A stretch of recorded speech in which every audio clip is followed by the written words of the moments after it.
Gérer ses tâches et ses priorités peut être accablant. Entre les délais professionnels et les engagements personnels, on a souvent l'impression qu'il n'y a pas assez d'heures dans une journée. C'est là que la matrice d'Eisenhower entre en jeu.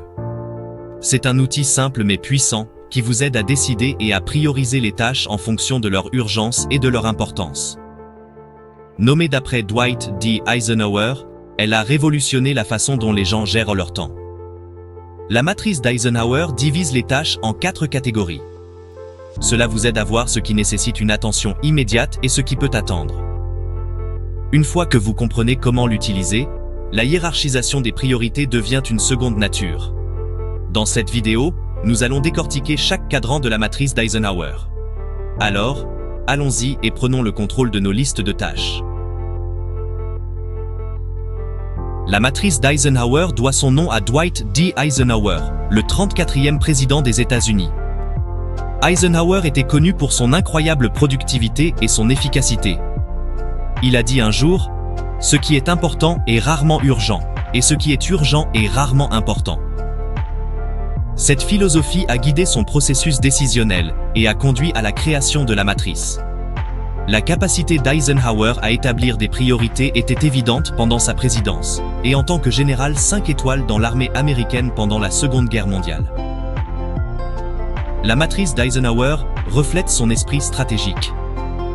Elle vous aide à vous concentrer sur les tâches qui correspondent à vos objectifs à long terme tout en gérant les demandes immédiates. En évaluant les tâches en fonction de leur urgence et de leur importance, vous pouvez déterminer où allouer votre temps et votre énergie. Cette approche vous permet de ne pas simplement être occupé, mais d'être productif. Maintenant, explorons les 4 cadrans en détail. La matrice d'Eisenhower est divisée en 4 cadrans. Chaque cadran représente une combinaison différente d'urgence et d'importance. Le quadrant 1 est destiné aux tâches urgentes et importantes. Ce sont les tâches qui nécessitent une attention immédiate. Un exemple serait une échéance de projet imminente ou une urgence médicale. Le cadran 2 est destiné aux tâches qui ne sont pas urgentes mais importantes. Ces tâches contribuent à vos objectifs à long terme et à votre développement personnel.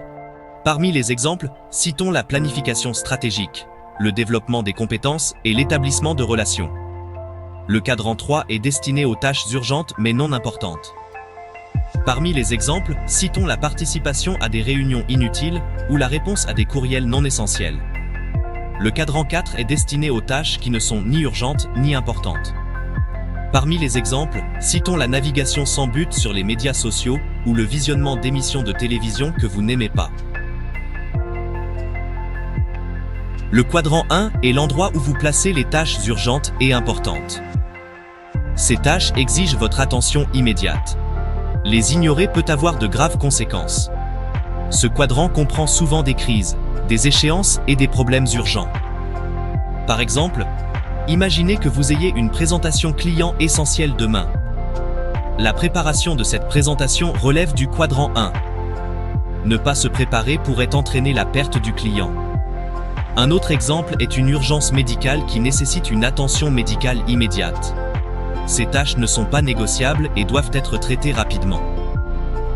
Cependant, passer trop de temps dans le quadrant 1 peut conduire à l'épuisement professionnel. L'objectif est de passer moins de temps à éteindre des incendies et plus de temps à des tâches proactives et stratégiques.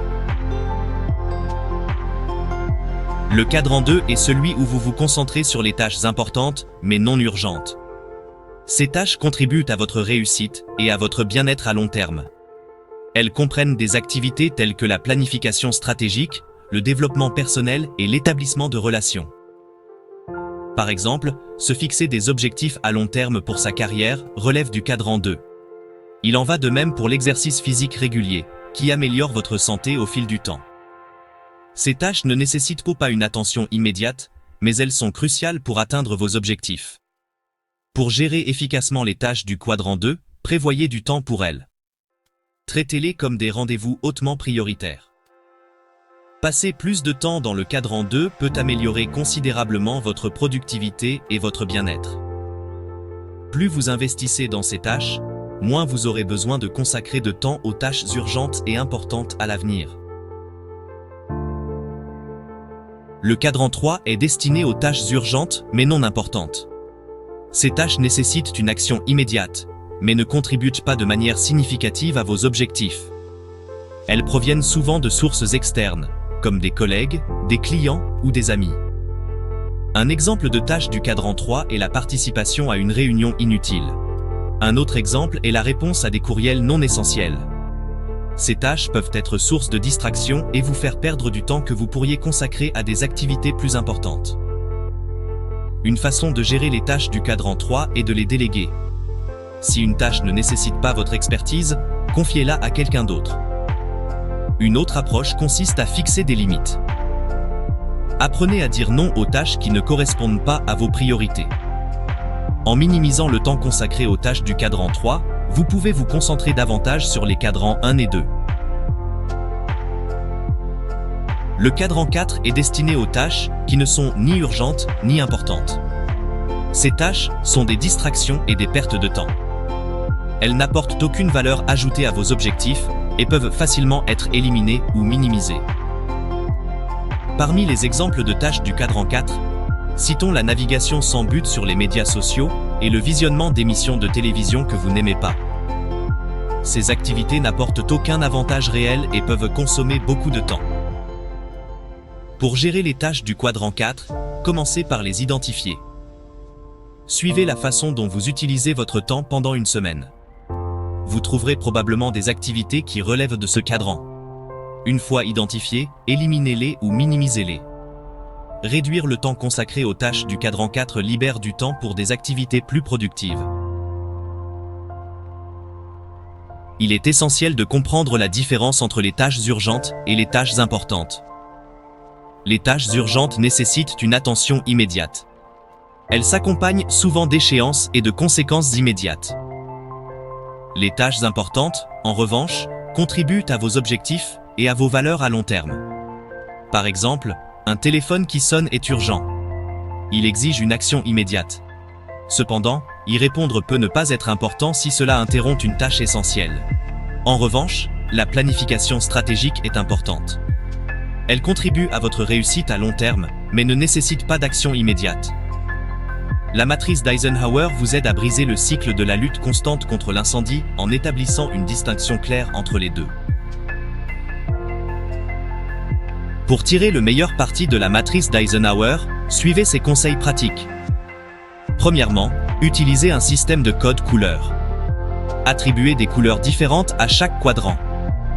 Cela vous permet de voir facilement où se situent vos tâches d'un seul coup d'œil.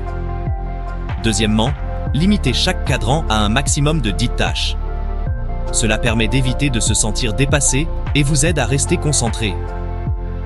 Si un cadran dépasse 10 tâches, réévaluez la situation et éliminez les tâches inutiles. Troisièmement, établissez des listes distinctes pour vos objectifs personnels et professionnels. Enfin, revoyez et mettez à jour régulièrement votre matrice. Prévoyez du temps chaque semaine pour revoir et ajuster vos tâches. L'utilisation de la matrice d'Eisenhower présente de nombreux avantages. Premièrement, elle augmente la productivité. En vous concentrant sur les tâches importantes, vous en faites plus en moins de temps. Vous travaillez plus intelligemment, pas plus dur. Deuxièmement, elle réduit le stress. Lorsque vous savez sur quoi vous concentrer, vous vous sentez plus maître de la situation. Troisièmement, elle améliore la prise de décision.